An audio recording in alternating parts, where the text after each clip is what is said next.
चलो हम पता करते हैं इंटरनेट के बारे में। इंटरनेट क्या है, क्यों है, उसके फायदे क्या है। हमें इंटरनेट की आवश्यकता क्या है?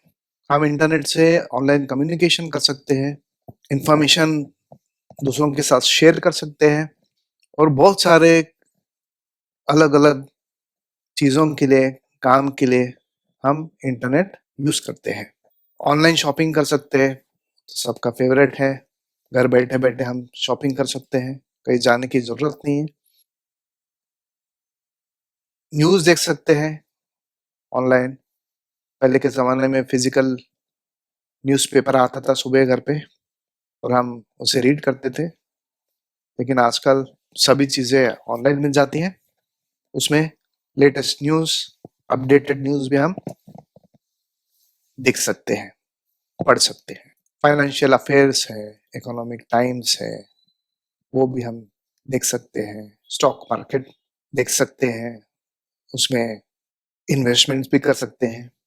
अलग अलग लोगों को हम मिल सकते हैं, अपने ही देश में नहीं बल्कि बाहर के कौन से भी देश में कोई भी स्थित हो, उनसे हम मिल सकते हैं, बात कर सकते हैं।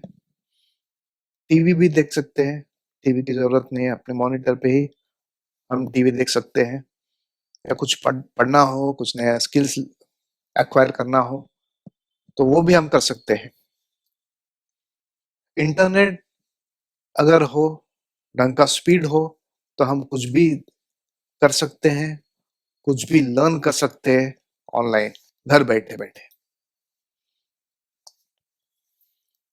अभी इंटरनेट क्या है? It is a global network. Network यानी कनेक्शंस है, जो पूरे वर्ल्ड में करोड़ों कंप्यूटर्स कनेक्टेड होते हैं, एक दूसरे के साथ कनेक्टेड होते हैं और वर्ल्ड वाइड वेब के साथ जुड़े हुए होते हैं। इसे हम ग्लोबल नेटवर्क और इंटरनेट बोलते हैं। टेक्निकल लैंग्वेज में देखा जाए तो ये एक स्टैंडर्ड इंटरनेट प्रोटोकॉल सूट है, टीसीपी आईपी बोलते हैं उसे, वो यूज करता है। उसके वजह से बिलियंस ऑफ कंप्यूटर्स यानी करोड़ों कंप्यूटर्स कनेक्टेड होते हैं और लाखों करोड़ों यूजर्स इंटरनेट पे रोज आते हैं और आप अपना काम करते हैं। अभी एक इंटरनेट सेटअप कैसे हुआ है? ये केबल्स द्वारा कनेक्टेड होते हैं, ऑप्टिकल फाइबर से, कॉपर फाइबर से, या फिर वायरलेस टेक्नोलॉजी आ चुके हैं अभी। अलग अलग नेटवर्किंग टेक्नोलॉजी से सैटेलाइट से भी कनेक्ट कर सकते हैं, डिश से भी कनेक्ट कर सकते हैं। कोई भी इंफॉर्मेशन या डेटा हमें भेजना है हमारे कंप्यूटर से लेके दूसरे कंप्यूटर्स में, पूरे वर्ल्ड में कहीं पे भी भेजना हो, तो इंटरनेट सबसे फास्टेस्ट मेथड है। अब ये इंटरनेट जो डेवलप हुआ था वो 1969 में डार्पा बोल के एक डिपार्टमेंट है यूनाइटेड स्टेट्स गवर्नमेंट का, उसका फुल फॉर्म है the defence advance projects agency बोल के। उन्होंने ये पहली बार इंटरनेट इंट्रानेट में डेवलप किया था, यानी उनके ऑफिस के अंदर ही उन्होंने कंप्यूटर्स को कनेक्ट करके ये इंटरनेट टीसीपी आईपी सूट के द्वारा उन्होंने बनाया था, जहाँ पे अलग अलग कंप्यूटर या टर्मिनल पे कोई बैठते थे और वो एक दूसरे के साथ बात कर सकते थे, मैसेज या इंफॉर्मेशन भेज सकते थे। उसके बाद स्लोली वो एक डिपार्टमेंट से दूसरे डिपार्टमेंट, दूसरे डिपार्टमेंट से तीसरे डिपार्टमेंट में ऐसे फैलते गया और वो इंटरनेट बढ़ते गया। What is internet network? इसे नेटवर्क क्यों कहते हैं? क्योंकि बहुत सारे कंप्यूटर्स को कनेक्ट करता है, सर्वर्स को कनेक्ट करता है यूजिंग राउटर्स। राउटर्स बोल के डिवाइसेस होते हैं, स्विचेस होते हैं और टेलीफोन लाइंस भी होते हैं। अलग अलग किस्म के कम्युनिकेशन डिवाइसेस और चैनल्स होते हैं, ये सब कनेक्टेड होते हैं। सो ये पूरा कनेक्शन जो है, ये पूरा नेटवर्क है, इसे हम ग्लोबल नेटवर्क कह सकते हैं। फिजिकल केबल्स है, जैसे कॉपर टेलीफोन के वायर्स है, फाइबर ऑप्टिक केबल्स है, टीवी केबल्स है, अभी तो वायरलेस कनेक्शंस भी आ चुके हैं, 3G है, 4G है, 5G है, या वाईफाई है, जहाँ जहाँ से हम डिवाइसेस को कनेक्ट करते हैं। तो ये सब केबल्स द्वारा हम इंटरनेट को एक्सेस कर पाते हैं। अभी इंटरनेशनली ये जो केबल्स है, ये सी रूट से जाते हैं, अंडरग्राउंड सी यानी समुद्र के जो बेस होता है जमीन, उसके अंदर से केबल्स भी जाते हैं इंटरनेशनली। ये सब इंटरनेट को एक देश से दूसरे देश को तक ले जाने में सहाय करते हैं। अभी www हमने सुना है, आपने सुना है, इंटरनेट पे www डॉट कुछ साइट का नाम .com ऐसे हम डाल के उस साइट पे जाते हैं। तो ये www फुल फॉर्म है वर्ल्ड वाइड वेब। ये क्या है? ये एक नेटवर्क ऑफ कंप्यूटर्स है और सर्वर्स है जो क्रिएट किया है और इंटरनेट को कनेक्ट किया है। तो internet basically connection of this और नेटवर्क ऑफ कंप्यूटर्स, इसीलिए वर्ल्ड वाइड वेब और इंटरनेट थोड़ा सा अलग कॉन्सेप्ट है। अभी ये इंटरनेट कनेक्टिविटी के साथ कंप्यूटर का कनेक्टिविटी होता है, हम देखते हैं। एक तो सर्वर्स होता है जहाँ पे डेटा होता है, प्रोसेसिंग, सेंट्रलाइज्ड प्रोसेसिंग होता है, और क्लाइंट्स होते हैं, क्लाइंट कंप्यूटर्स होते हैं जो सर्वर को कनेक्ट करके फिजिकली कनेक्टेड रहते हैं। तो हमें कुछ भी चाहिए, कुछ भी काम करना हो तो क्लाइंट सर्वर को रिक्वेस्ट करता है और सर्वर उसको प्रोसेस करके इंफॉर्मेशन क्लाइंट को दे देता है। अगर हमारे पास लैपटॉप है या पीसी है और हम इंटरनेट को कनेक्ट करते हैं तो हम क्या, हमारा पीसी क्या हो जाता है? क्लाइंट बन जाता है। हम इनडायरेक्टली इंटरनेट को कनेक्ट करते हैं थ्रू इंटरनेट सर्विस प्रोवाइडर, जैसे अपना इंडिया में जियो है, एयरटेल है, आइडिया है। ये सब इंटरनेट सर्विस प्रोविजन करते हैं। और जब हम हमारा पीसी या लैपटॉप या हमारा मोबाइल को हम कनेक्ट करते हैं आईएसपी के साथ, तो हमें एक यूनिक आईपी एड्रेस मिलता है जो हमारे डिवाइस को वर्ल्ड वाइड वेब या इंटरनेट पे आइडेंटिफाई करने के लिए उसको एक नंबर दिया जाता है। वो क्या नंबर है? वो स्ट्रिंग ऑफ नंबर्स होता है। जैसे हमारे घर का एड्रेस होता है और पोस्ट ऑफिस में अगर हम कुछ लेटर या कुरियर आता है तो वो कुरियर कहाँ पे जाना चाहिए या वो लेटर कहाँ पे जाना चाहिए, तो वो हमारा नाम के साथ हमारा घर का एड्रेस भी जुड़ा हुआ होता है और उस एड्रेस पे वो कुरियर सही तरीके से पहुंच जाता है। तो इंटरनेट पे हमारा हम जब हमारे डिवाइस के साथ इंटरनेट को कनेक्ट करते हैं तो उसे भी एक घर की जरूरत होती है, आइडेंटिफाई करनी होती है। तो उसके लिए ये आईपी एड्रेस का काम, आईपी एड्रेस जो इंटरनेट प्रोटोकॉल है सौंपा हुआ होता है। ये आईपी एड्रेस क्या है? These act as the shipping address of your device. जो आईएसपी के साथ हम कनेक्ट करते हैं वो आईएसपी हमें वो आईपी एड्रेस ऑटोमेटिकली असाइन कर देता है। अगर इंटरनेट सेटअप करना हो तो ऑफिस में लैन होते हैं, लोकल एरिया नेटवर्क होता है, वैन होता है, वाइड एरिया नेटवर्क होता है। तो ये सब नेटवर्क्स ऑफ कंप्यूटर्स फाइबर या फिजिकल कॉपर या डेटा केबल्स बोलते हैं, इससे कनेक्टेड होते हैं। इसी वजह से हम इंटरनेट से जुड़ जाते हैं और हम इंटरनेट का उपभोग कर सकते हैं। 2G, 3G, 4G, 5G या वाईफाई कुछ भी हो, हमें ये फिजिकल केबल का अरेंजमेंट करना ही पड़ता है अक्रॉस द इंटरनेट कनेक्शन। अब ये सर्वर क्या है? इसमें एक लार्ज कंप्यूटर है, वो हाई स्पीड वाला कंप्यूटर है जो वेबसाइट्स को स्टोर करके रखता है। तो उसको उसका खुद का आईपी एड्रेस होता है। और डेटा सेंटर बोल के एक कॉन्सेप्ट है आजकल, जहाँ पे बहुत सारे सर्वर्स उधर स्टोर फिजिकली स्टोर्ड होते हैं। जैसे अमेज़न का है, गूगल क्लाउड है या माइक्रोसॉफ्ट का अज़ूर क्लाउड सर्विसेज है, जहाँ पे उनका डेटा सेंटर्स होते हैं। उस डेटा सेंटर्स में एक कंप्यूटर नहीं होता, बहुत सारे कंप्यूटर्स होते हैं, हाई स्पीड और हाई स्टोरेज कैपेसिटी वाले कंप्यूटर्स होते हैं। जब हम यानी अपना डिवाइस जिसे क्लाइंट कहते हैं, उससे हम ब्राउज करते हैं ओवर द इंटरनेट, ये सर्वर हम जो कुछ भी रिक्वेस्ट भेजते हैं वो सर्वर उसे एक्सेप्ट करता है और उसे प्रोसेस करके करेक्ट वेबसाइट रिस्पॉन्ड करता है। ये इंटरनेट के क्षेत्र में और एक कॉन्सेप्ट हम सुनते हैं, डीएनएस। उसका फुल फॉर्म है डोमेन नेम सर्वर। अभी लास्ट पीपीटी में हमने देखा है कि आईपी एड्रेस यानी वो 32 बिट 64 बिट ऐसे बड़ा नंबर होता है। वो नंबर हम याद तो नहीं रख सकते हैं। अगर हम हमें दूसरा सर्वर का आईपी एड्रेस भी पता हो तो भी वो टाइप करके हम उसे एक्सेस करना आसान नहीं है, वो डिफिकल्ट है। तो उसे आसान करने के लिए ये डोमेन नेम सर्वर्स होते हैं। इंटरनेट को डोमेन नेम समझ में नहीं आता है, उसको सिर्फ आईपी एड्रेस समझ में आता है।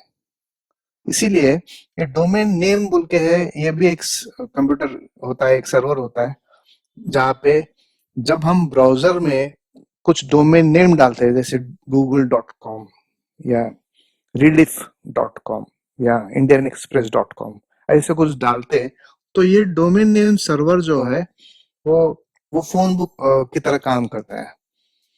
तो उसमें एड्रेसेस और नाम का कनेक्शन उधर होता है। तो हम अगर google.com करते हैं तो गूगल का एक्चुअली आईपी एड्रेस कुछ अलग होता है, नंबर्स होते हैं वो।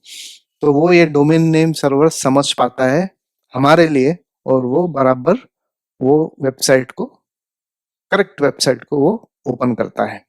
अभी इंटरनेट के यूजेस क्या है? बहुत सारे हैं, लेकिन कुछ मैंने यहाँ पे लिस्ट किया हुआ है। सोशल मीडिया और कंटेंट शेयरिंग के लिए बहुत पॉपुलरली यूज होता है आजकल। फेसबुक है, ट्विटर है, इंस्टाग्राम है, जहाँ पे लोग अपना प्रोफाइल्स क्रिएट करते हैं और अलग अलग सोशल मीडिया कंटेंट्स डालते हैं उसमें, और वो अपने फ्रेंड्स या लोगों के साथ वो शेयर भी करते हैं। इंस्टेंट मैसेजिंग कर सकते हैं हम इंटरनेट पे, वीडियो कॉन्फ्रेंसिंग कर सकते हैं, कोई क्लाइंट है या कोई ऑफिस के मीटिंग है तो वो भी हम कॉन्फ्रेंसिंग के द्वारा कर सकते हैं। एक दूसरे को देख भी सकते हैं, बोल भी सकते हैं। जैसे हम जनरल ऑफिस में मीटिंग्स कंडक्ट करते हैं, सिमिलर मीटिंग्स हम ऑनलाइन कंडक्ट कर सकते हैं। इंटरनेट रिले चैटिंग कर सकते हैं, इंटरनेट टेलीफोनी कर सकते हैं, ईमेल्स भेज सकते हैं। ये सब इलेक्ट्रॉनिक कम्युनिकेशंस के एग्जांपल्स हैं। ये सब इंटरनेट पे यूज होते हैं। अगर किसी को सीखना है या सिखाना है वो भी कर सकते हैं। ऑनलाइन डिग्री के प्रोग्राम्स प्रोग्राम्स होते हैं, कोर्सेस होते हैं, अलग अलग वर्कशॉप्स होते हैं for education and self improvement programmes होते हैं। अलग अलग क्षेत्र के अलग अलग प्रोग्राम्स हम एक्सेस कर सकते हैं, पढ़ सकते हैं, सर्टिफिकेशंस ले सकते हैं। अगर हमारा एजुकेशन हुआ हो, अगर हम जॉब्स ढूंढना चाहते हैं तो वो भी कर सकते हैं बड़ी आसानी से। ऑनलाइन पोजीशंस बहुत होते हैं, वो एडवर्टाइज किए होते हैं अलग अलग प्लेटफॉर्म्स पे। हम जॉब एप्लीकेशन सबमिट कर सकते हैं। आजकल तो इंटरव्यू भी ऑनलाइन हो जाता है। लिंक्डइन एक बड़ा ही फेमस सोशल नेटवर्किंग साइट है, जहाँ पे वो सोशल नेटवर्किंग भी कर सकते हैं और अपना प्रोफाइल बना के हम शोकेस भी कर सकते हैं। जो एम्प्लॉयर्स है वो काफी बार लिंक्डइन आते हैं और वो सर्च करते रहते हैं आइडियल एम्प्लॉयज या कैंडिडेट्स के लिए। तो लिंक्डइन एक बढ़िया प्लेटफॉर्म है जहाँ पे एम्प्लॉयर्स और एप्लीकेंट्स दोनों भी इंटरनेट यूज करके उस पे इंटरेक्शन कर सकते हैं और जो चाहे वो चीजें प्राप्त कर सकते हैं। पर्सनल लेवल पे ऑनलाइन डेटिंग है, जो बहुत सारे लोग कई कभी शाय होते हैं, कभी उन्हें दूसरों से बात करना, मिलना इतना इजी नहीं लगता है। ये सब लोग ऑनलाइन डेटिंग कर पाते हैं, अपने अपने पार्टनर्स को ढूंढ पाते हैं चैट कर पाते, देख पाते, एक दूसरे को पसंद कर पाते हैं। तो ऑनलाइन डेटिंग भी बहुत प्रचलित हो गया है अभी। ऑनलाइन गेमिंग तो है ही। अपने मोबाइल डिवाइस हो या कंप्यूटर लैपटॉप है हो तो हम आसानी से इंटरनेट पे जाके गेम्स खेल सकते हैं। सोलो गेम्स खेल सकते हैं, नेटवर्क गेम्स खेल सकते हैं, अलग अलग यूजर्स के साथ भी गेम्स खेल सकते हैं और खेलते भी हैं बहुत सारे लोग। हमें एकेडमिक या ऑफिस या वर्क रिलेटेड रिसर्च करना हो तो वो रिसर्च भी कर सकते हैं। रिसर्च प्रोग्राम्स भी अटेंड कर सकते हैं। Reading electronic newspapers and magazines भी एक बड़ी अच्छी चीज इंटरनेट प्रोवाइड करता है, जहाँ पे आप relevant resources, newspapers, magazines, content, blogs, ये सब देख सकते हैं, पढ़ सकते हैं, अपने क्वेश्चंस को सही आंसर्स ढूंढ सकते हैं आप इजीली। किसी की जरूरत नहीं है, कोई टीचर की जरूरत नहीं है। जब भी आप कुछ इन्फॉर्मेशन लेना चाहते हैं तो इमीडिएटली आप गूगल में टाइप कर सकते हैं या बिंज में टाइप कर सकते हैं ब्राउजर में, और आपको तुरंत अलग अलग साइट्स, वेबसाइट्स और उनके लिंक्स मिल जाते हैं। आप उसमें जाके आपका इंफॉर्मेशन आप ढूंढ सकते हैं। और एक फेमस चीज आप इंटरनेट पे क्या कर सकते हैं, ऑनलाइन शॉपिंग कर सकते हैं। ई कॉमर्स के साइट्स है जहाँ पे आप कुछ भी चाहो तो आप ऑनलाइन जाओ, शॉपिंग कर लो, ई कॉमर्स पे पेमेंट्स कर लो। आप आपके बैंक से पैसे भी कट जाते हैं और वो आधे एक घंटे में या एक दो दिन में शिप भी हो जाते हैं आपके घर घर पे। तो ये बड़े आसान फैसिलिटी इंटरनेट पे है। आप ऑनलाइन शॉपिंग एक्सपीरियंस अलग अलग ही चीज है, जहाँ पे आप प्रोडक्ट का परफॉर्मेंस या प्रोडक्ट की यूटिलिटीज क्या है या स्पेसिफिकेशंस क्या है वो सब देख भी सकते हैं, और आप डिसाइड भी कर सकते हैं कि कौन सा प्रोडक्ट लेना है और कौन सा अच्छा है, कौन सा अच्छा नहीं है। वो भी आप देख सकते हैं ऑनलाइन आसानी से। अलग अलग ग्रुप्स है, फोरम्स है ऑनलाइन, उसे आप ज्वाइन भी कर सकते हैं। टेक्निकल ग्रुप्स है, नॉन टेक्निकल ग्रुप्स है, रिलीजियस ग्रुप्स है, फोरम्स है या मंच है। ये ग्रुप्स में जाके आप ज्वाइन भी कर सकते हैं, डिस्कशन भी कर सकते हैं, नया इंफॉर्मेशन ले सकते हैं। आपके क्वेश्चंस के आंसर्स भी आप प्राप्त कर सकते हैं। इंटरनेट और सिक्योरिटी, जब भी हम ऑनलाइन जाते हैं, इंटरनेट पे जाते हैं, तो हमारा इंफॉर्मेशन इंटरनेट पे काफी जगहों पे चले जाता है। प्राइवेट है, पब्लिक इंफॉर्मेशन भी ऑनलाइन होते हैं। लोगों के सोशल साइट्स पे प्राइवेट पिक्चर्स होते हैं, फोटोज, वीडियोस होते हैं। तो हम in general customers risk factor बढ़ जाता है, रिस्क में होते हैं। सिक्योरिटी अटैक्स हो सकते हैं, डेटा ब्रीचेस हो सकते हैं, आपका जो फोटोज है, ऑनलाइन कंटेंट है, जो प्राइवेट कंटेंट्स है, एल्बम्स है, वो चुरा सकते हैं लोग। इंटरनेट पे हालांकि बहुत सारे अच्छी चीजें भी हैं, उसके उसका साइड अलग साइड भी है जहाँ पे गलत चीजें भी होती हैं। क्रैकर्स है, हैकर्स है जो नेटवर्क और सिस्टम्स को हैक करते हैं और अपना पर्सनल डेटा होता है, बैंकिंग का फाइनेंशियल डेटा होता है, क्रूशियल डेटा, पासवर्ड्स होते हैं, ये सब लॉगिन पासवर्ड्स होते हैं। क्रेडिट कार्ड, बैंक अकाउंट्स के इंफॉर्मेशन होते हैं, ये भी स्टील कर पाते हैं लोग। तो इसके लिए इंटरनेट पे जनरली हम हमारे सिस्टम को कनेक्ट करते हैं तो हम हमारे पीसी में एक एंटीवायरस होनी अनिवार्य है, it is required. Anti malware system भी अगर हो, अच्छा हुआ। जब भी हम कुछ पासवर्ड क्रिएट करते हैं या करने के लिए हमें बोला जाता है तो यूनिक और कॉम्प्लेक्स पासवर्ड्स जनरेट करना जरूरी है। इजी पासवर्ड्स जो इजीली गेस कर सकते हैं, हम पहचान सकते हैं, ऐसे पासवर्ड्स कभी देने नहीं चाहिए। जो भी पासवर्ड हम बनाएंगे और वो पासवर्ड को यूज करते हैं हम, बैंक अकाउंट लॉगिन हो या कहीं पे भी हो, तो उसे आसानी से डिसिफर, यानी वो पासवर्ड को समझ सके कोई और उसका दुरुपयोग उपयोग करे, ऐसे पासवर्ड्स रखने नहीं चाहिए। कॉम्प्लेक्स पासवर्ड्स ही होनी चाहिए। इनकॉग्निटो मोड बोल के एक फैसिलिटी है गूगल क्रोम में, इन प्राइवेट व्यूइंग भी है माइक्रोसॉफ्ट एड्स में, जहाँ पे आप ज्यादा सेफ्टी से आप इंटरनेट यूज कर सकते हैं, आप ऑनलाइन ब्राउजिंग कर सकते हैं। हमेशा साइट्स पे अगर हम जाते हैं और हम पेमेंट्स करते हैं या ई कॉमर्स ट्रांजेक्शन्स करना चाहते हैं, तो हमेशा हमें देखनी चाहिए कि साइट का जो प्रोटोकॉल है वो HTTPS होना चाहिए। S is for security, very important. अगर HTTP सिर्फ है और S नहीं है तो उस साइट पे ऑनलाइन पेमेंट्स करनी नहीं चाहिए, वो बहुत बड़ी सिक्योरिटी रिस्क और लूपहोल होता है। आपका जो भी सोशल मीडिया का जो अकाउंट्स है उसे प्राइवेट रखो, ऐसे ही जनरल मत रखना कि कोई अरे गहरा भी आके वो देखे और आपका फोटोज डाउनलोड करके या आपका नाम और प्रोफाइल जो आपका इंफॉर्मेशन है वो लेके उसका गलत इस्तेमाल करके कुछ हानि पहुंचाए हमें। ऐसी चीजें हो चुकी है और होती रहती है, इसीलिए सिक्योरिटी पे ध्यान देना बहुत ही जरूरी है।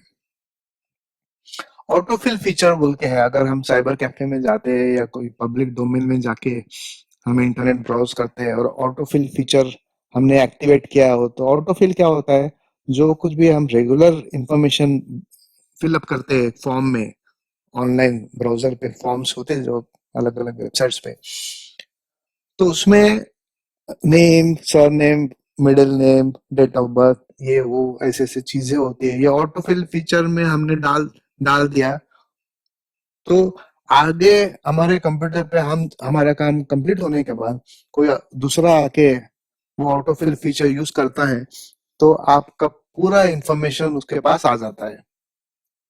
तो ये बहुत बड़ा सिक्योरिटी लूप होल है। ऐसे ऑटोफिल फीचर हमेशा डीएक्टिवेटेड होना चाहिए।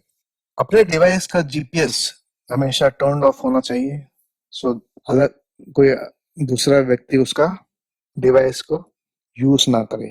अगर हम हमारा काम कंप्लीट करते हैं ब्राउजर पे तो सिर्फ टैब बंद करके या विंडो बंद करके हम वहां से निकल ना जाए। हमेशा मेक श्योर कि हम जो भी अकाउंट्स में लॉग्ड इन है, जैसे गूगल है, रेडिट मेल है, कोई भी हो, तो हम उसे लॉग आउट करना ना भूले। It's very important. सिर्फ टैब ये बंद करके या विंडो बंद करके आप अकाउंट से लॉग आउट ऑटोमेटिकली होते नहीं है, सो ये ध्यान दें आप। कुकीज को भी अपडेट करते रहें।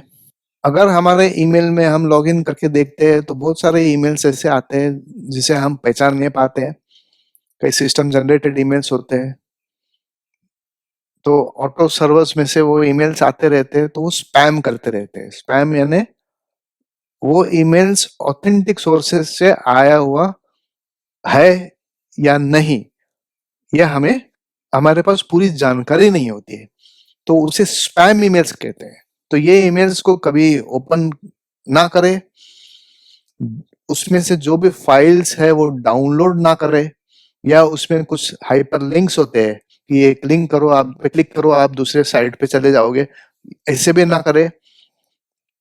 जो भी ईमेल हमें अगर लगता है कि वो हम उसे जानते नहीं है या प्रॉपर सोर्स से आया हुआ नहीं है, तो उस ईमेल को ओपन ही ना करें और डायरेक्टली उसको डिलीट कर दें।